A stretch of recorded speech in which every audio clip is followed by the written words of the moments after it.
l'enjeu, c'est pour toi.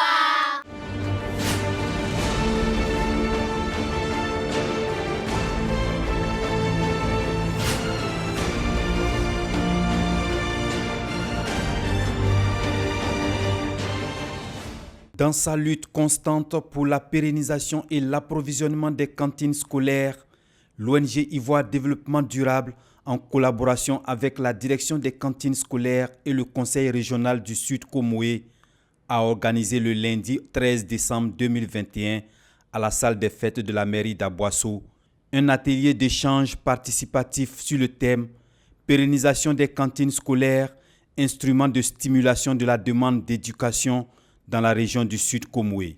Cette action, dans le cadre du deuxième cycle du projet LIAN, financé par l'Union européenne, vise à accroître l'accès à l'éducation des enfants de la région du Sud Comoé à travers le renforcement de la prise en charge des cantines scolaires par l'élaboration d'une loi nationale sur l'alimentation scolaire qui constitue un plaidoyer en direction des autorités politiques, administratives, coutumières, religieuses, des organisations de développement et des communautés pour obtenir leur engagement dans la problématique de la pérennisation et de l'approvisionnement des cantines scolaires.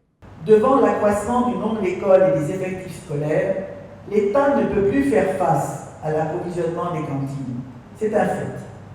Les bonnes volontés s'essoufflent, le budget des collectivités locales est inégal selon les régions. À la suite d'enquêtes de terrain, d'informations sur ce qui se fait dans certains pays voisins, nous avons compris qu'il fallait obtenir l'engagement de toutes les parties prenantes d'une région et de l'État au plus haut niveau.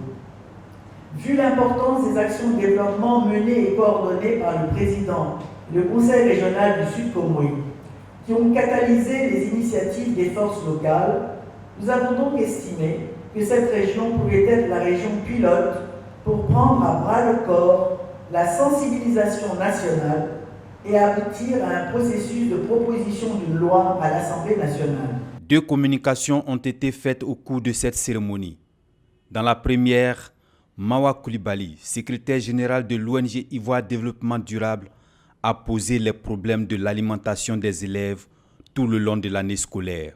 Ce que nous voulons ressortir, c'est que l'étude a montré la différence entre les résultats dans les établissements à cantine et dans les établissements sans cantine.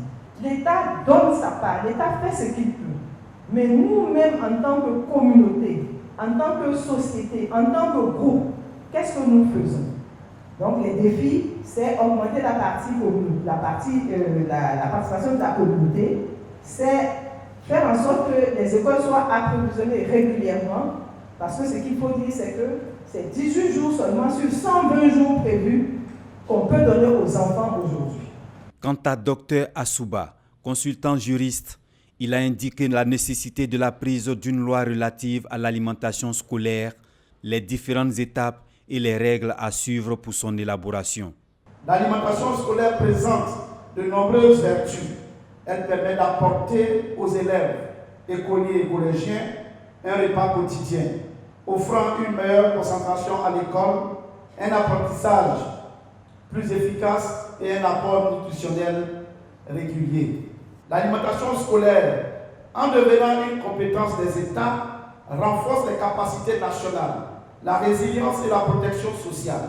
C'est pourquoi, au niveau international, certains États ont adopté des lois pour l'encadrement et la pérennisation de l'alimentation scolaire. Depuis 2010, l'État capverdien a pris en charge à 100% l'alimentation scolaire dans les écoles. Et c'est l'exemple que l'État de Côte d'Ivoire, en principe, devrait copier.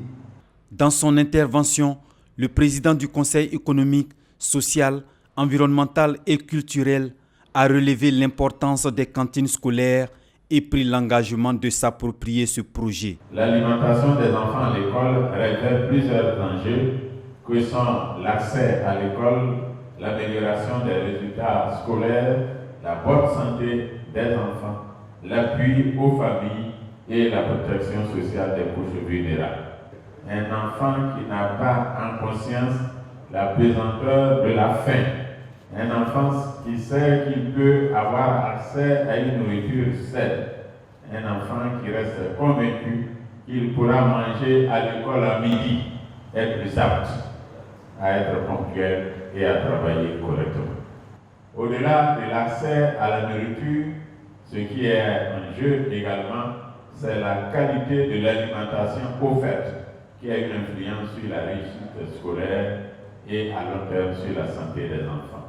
En ce qui concerne la proposition d'une loi portant sur les cantines scolaires, le Conseil économique, social, environnemental et culturel saura se saisir de cette question et y apporter son appui institutionnel. L'engagement de toutes les parties prenantes dans le processus de la prise d'une loi relative à l'alimentation scolaire viendra résoudre définitivement cette problématique en Côte d'Ivoire. À partir des expériences sur le terrain, depuis des années, nous savons que l'alimentation scolaire, c'est un problème, je dirais même au niveau de tous les pays africains. Et nous nous sommes rendus compte que, quelles que soient les initiatives personnelles, les dons personnels, le gap est trop grand. Donc il nous faut trouver un nouveau mécanisme structurel au niveau de l'État, parce que telle communauté, telle commune peut mettre une ligne budgétaire peut-être de 1%, de 2%, mais ce n'est pas sûr que c'est une obligation pour les autres communes.